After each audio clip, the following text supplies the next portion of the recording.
안녕하세요. 강남미 부동산의 좋은 집 찾기입니다. 재개발 재건축의 비과세, 일시적 1가구 2주택 비과세, 양도소득세 비과세에 대해서 한번 알아볼까 합니다. 오늘 제가 지금 드리는 말씀은 부동산 관련 법령이 수시로 개정됨으로써 실무에서 실제로 적용 시 현행 법령을 꼭 확인해야 됩니다. 작년 올해만 해도 벌써 18번 이상 개정이 됐기 때문에 제 이 방송을 보시고 다시 한번 꼭 확인을 해 보시는 게 좋을 것 같습니다. 제가 지금 봉천동에 있습니다. 봉천동 2평 이상 서울에 있고 아파트 1차 올해 1531세대 입주한 그 아파트에 대해서는 사업시행 인가가 2009년도에 났고 관리처분 인가가 2015년 2월, 준공인가는 2019년 6월 25일입니다. 양도세 비과세에서는 이 관리처분 인가 상당히 중요한 봉천동 2편한산 서울대 입구 아파트 2차 아파트 여기는 사업시행 인가가 똑같이 2009년에 났고 관리처분 인가는 2011년 12월에 났습니다. 준공 인가는 2020년 5월 7일 입주 예정이고요. 그러므로 비과세 관계를 한번 알아보겠습니다. 재개발, 재건축은 조합원 입주권, 양도소득세의 이해에 대해서 오늘 지금 이제 말씀을 드릴 건데요. 과연 어떠한 조건에서 이것이 비과세가 되는지 한번 잘 살펴보시기 바랍니다. 조합원 입주권만 해당되는 거고요. 분양권은 차후에 다시 하고 오늘은 조합원 입주권에 대해서만 말씀을 드리겠습니다. 입주권이라는 것은 재개발, 재건축 모두 2005년 5월 31일 이후부터 관리처분 인가일 이후부터를 입주권으로 봅니다. 입주 시 입주할 때까지요. 예전에는 뭐 사업시행 인가 이후라고 했는데 2005년 5월 31일 이후부터는 관리처분 인가 일 이후를 입주권으로 보기 때문에 이것을 잘 살펴보셔야 합니다. 2005년입니다. 일시적 1가구 2주택 비과세 혜택에 대해서 재개발, 재건축 조합원 입주권은 대체주택 비과세가 합쳐지면 판단하기 정말 어렵습니다. 일시적 1가구 2주택 여기서 재개발, 재건축 관리처분 인가 몇 년도에 났는지 이런 게 따라서 비과세가 되고 안 되고 주택을 철거로 인해서 대체주택을 취득하게 됨으로 해서 이걸 매매했을 때 다시 비과세 되는지 안 되는지 이런 관계에 상당히 어려움이 있어서 한번 자세히 살펴보게 됐습니다. 참고로 이편한산 서울대 입구 아파트 2차 아파트는 2011년 12월에 제가 관리처분 인가를 받았다고 얘기를 했습니다. 여기에 해당되신 분들은 이것을 잘 인지하고 계시면서 한번 봐주시기 바랍니다. 제가 지금 말씀드린 상황은 국세청 발표 자료를 인용했기 때문에 거의 혹시 의문점이 있으면 차후에 국세청 발표 자료를 한번 확인해 보시기 바랍니다. 재개발, 재건축만 지금 해당되는 것이고요. 첫 번째, 1세대가 보유한 주택 두 채 중 한 채가 재개발 사업 시행으로 인해서 2006년 이후 관리처분 인가를 받아서 조합원 입주권으로 전환된 경우입니다. 다른 주택을 양도할 때 양도소득세는 어떻게 과세되나? 주택이 두 개가 있었는데 하나가 재개발, 재건축 사업으로 해서 관리처분 인가 이후에 철거가 됐습니다. 이랬을 때 기존에 가지고 있는 하나를 매매했을 때는 과연 어떻게 드는 상황인지 양도세를 내야 되는 건지 1가구 2주택이 드는지 아니면 비과세가 되는지 여기에 대해서 한번 살펴보겠습니다. 종전에는 1주택과 재건축 사업의 조합원 입주권을 보유한 1세대가 주택을 양도하는 경우 당해 주택은 일정한 요건을 갖춘 경우 1세대 1주택 양도소득세 비과세를 적용을 받았습니다만 2006년부터 1세대가 보유한 주택 두 채 중 한 채가 주택 재건축 사업 시행으로 인해서 조합원 입주권을 전환되어 1주택과 1조합원 입주권 상태에서 주택을 양도하는 양도세가 과세가 됐습니다. 이것을 잘 한번 숙지해 보시기 바랍니다. 주택이 두 채가 있었는데 하나가 재건축 재개발로 인해서 멸실이 됐습니다. 그럼 하나를 팔았을 때 예전에 2006년도 이전에는 비과세를 받았는데 2006년도 이후부터는 양도소득세가 과세가 된다. 유의해 주시기 바랍니다. 두 번째, 1세대 1주택자의 주택이 조합원 입주권으로 전환됨에 따라서 재택주택을 취득하여 거주하다가 재건축 주택 완공 후 대체 주택을 양도하는 경우에는 양도소득세가 어떻게 과세되나 이 얘기입니다. 세대 1세대가 계속 거주하고 있는데 그것이 관리처분 인가로 인해서 건물이 멸실이 됐습니다. 그랬을 때 이사를 나오기 위해서 다른 주택을 하나를 샀습니다. 이랬을 때 이것이 과세가 어떻게 되나 이 내용입니다. 한번 잘 보시기 바랍니다. 1세대 1주택가 당해 주택의 재건축 사업 시행 기간 중에 다른 주택을 취득하여 거주하다가 이를 양도하는 때에는 아래의 요건을 모두 충족하는 경우는 양도소득세를 비과세한다라는 내용입니다. 한번 자세히 한번 보십니다. 양도소득세 비과세 요건에는 첫 번째, 재건축 사업 시행 인가일 이후 대체 주택을 취득하여 1년 이상 계속 거주해야 됩니다. 재개발, 재건축 똑같습니다. 재건축 주택이 완공되기 전 또는 완공된 후 2년 이내에 대체 주택을 양도해야 합니다. 세 번째, 재건축 주택이 완공된 후 2년 이내에 재건축 주택으로 세대 전원이 이사하여 1년 이상 계속 거주해야 됩니다.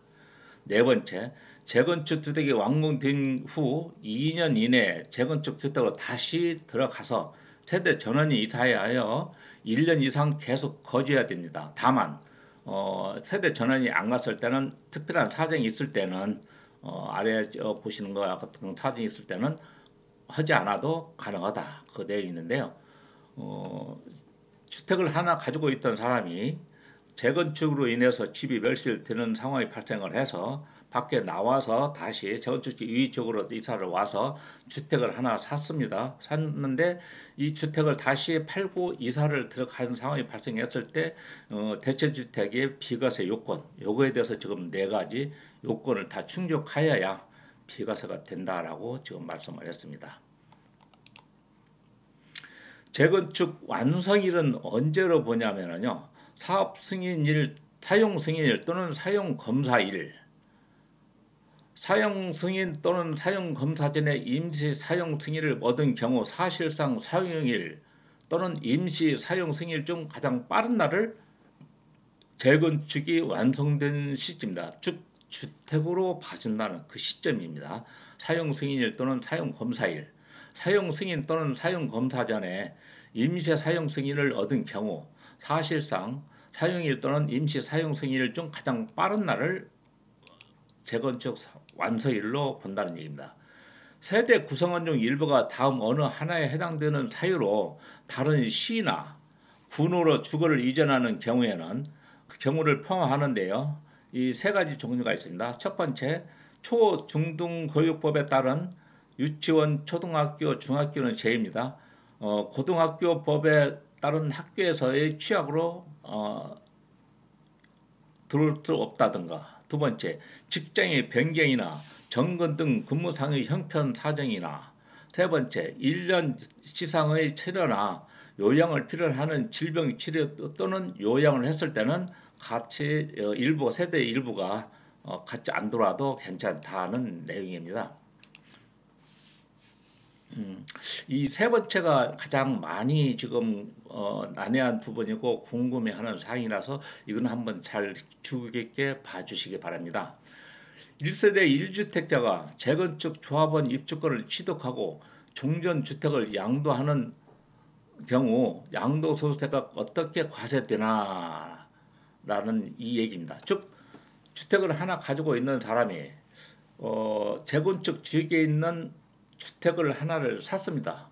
이 아파트로 지금 재건축하고 있는 아파트로 이사를 가기 위해서 하나를 또 샀습니다. 그러면 거기다 완성되는 시점에서 그 전에 살고 있는 주택을 매매했을 때 이 주택에 대해서 어떻게 과세가 되나 안 되나 이 부분인데요. 즉 다시 말해서 입주권도 주택으로 봐주기 때문에 입주권도 주택, 양도하는 주택도 주택. 그럼 1가구 2주택 중과 10%가 되는데 과연 중과 10%가 되는지 안 되는지 상황을 따져보겠습니다.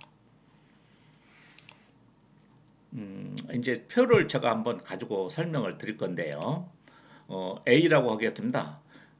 A는 비과세입니다. 즉 입주권을 취득한 시점이 있고요. 거기서 3년을 경과하기 전에는 즉 일시적 1가구 2주택 3년 이내에 전 주택을 매매하면 비과세 해준다. 즉 2017년 83 부동산 대책 이전입니다. 그 이후에는 2년이었고 12, 16에는 1년 이내에 전입을 하고 1년 이내에 이사를 해야 된다는 전제 조건이 붙었습니다. A 구역은 비과세입니다. 입주권 취득 후 3년 이내에 종전주택을 양도해야 돼서는 일시적 1가구 2주택 비과세로 해서 비과세가 가능합니다. 그 다음에 B 상황과 C 상황을 한번 보겠습니다. 주택이 완공돼서 준공되는 시점입니다. 가했을 땐 B와 C는 준공 전후 2년 내 종전주택을 양도하고 B와 C 관계를 지금 말씀드리는 겁니다. 2년 내 전 세대 전원이 이사하여 1년 이상 계속 거주 시 비과세를 해준다라고 여기까지도 또 비과세입니다. 그 다음에 D 상황을 한번 보겠습니다. D 상황은 준공이 완공돼서 주택이 준공돼서 2년이 경과했을 때는 어떻게 되나? 준공 후 2년이 경과하여 종전주택을 양도하는 경우는 과세를 합니다. 즉 입주권을 취득한 날부터 3년 이내는 일시적 1가구 2주택 비과세 요건에서 비과세를 해주는데 3년이 지나서 재개발 재건축이 계속 가서 아직 입주를 못한 상황이 되는 발생을 하면 입주 시점까지 갑니다. 입주 시점에서 전후 2년 전, 2년 후 이내에 전 주택을 매매를 해도 비과세를 해준다. 단 전제 조건이 붙었습니다. 2년 이내에 전 세대원이 이사하여 1년 이상 계속 거주 시에는 종전주택을 비과세 해준다는 내용이었습니다. 이의 해석을 다시 한번 잘 보겠습니다.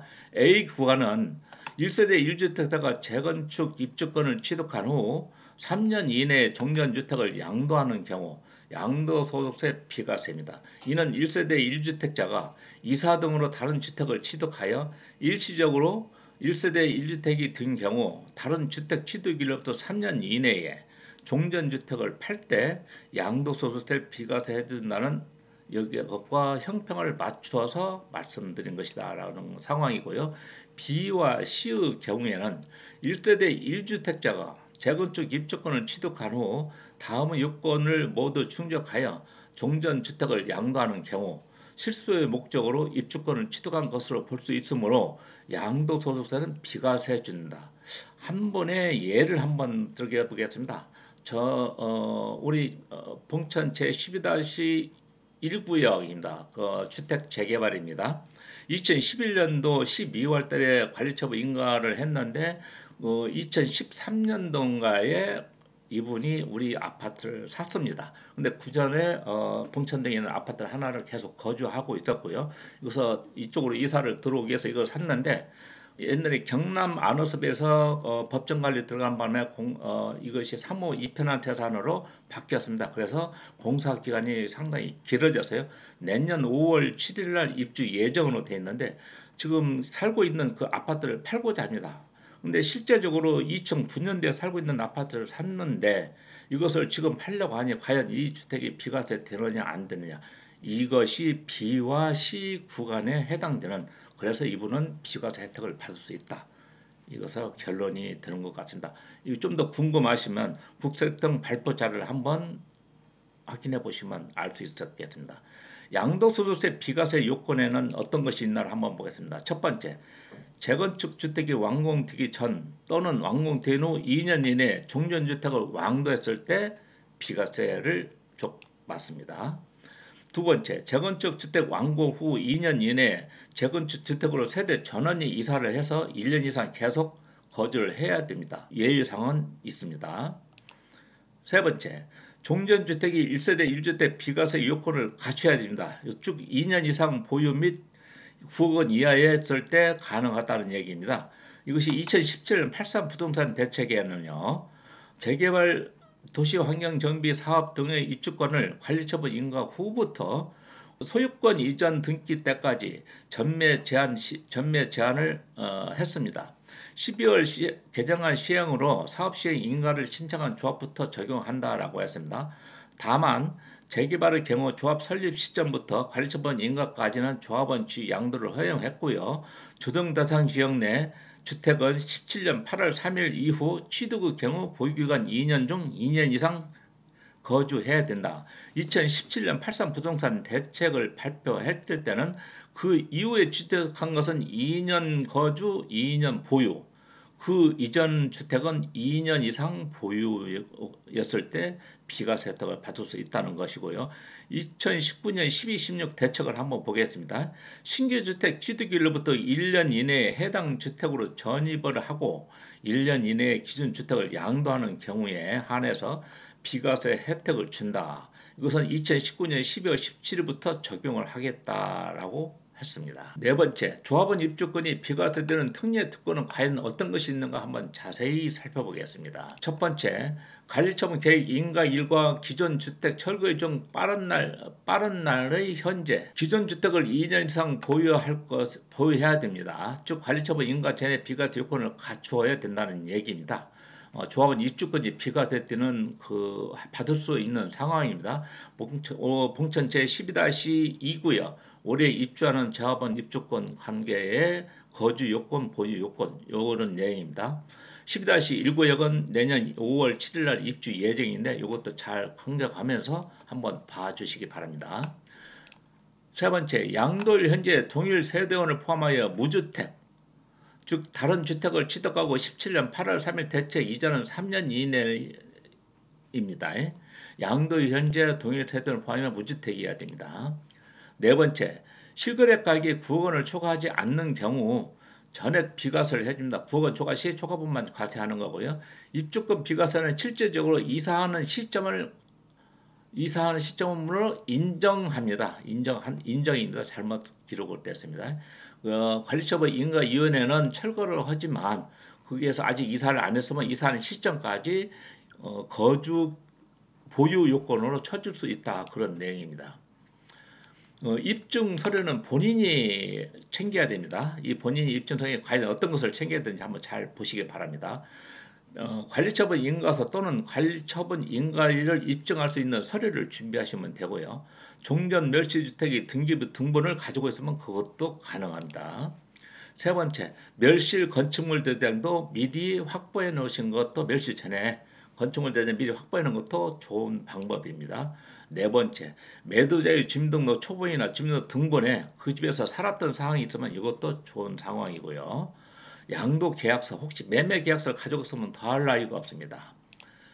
그 다음에 무허가 건축주택일 경우는 무허가 건축물 철거 사실 확인안이 있어야 되고요. 그렇지 않으면 도시계획과나 가액보는 변상료나 사용료를 낸 그런 영수증도 가능합니다. 이상으로 제가 말씀드렸습니다. 감사합니다.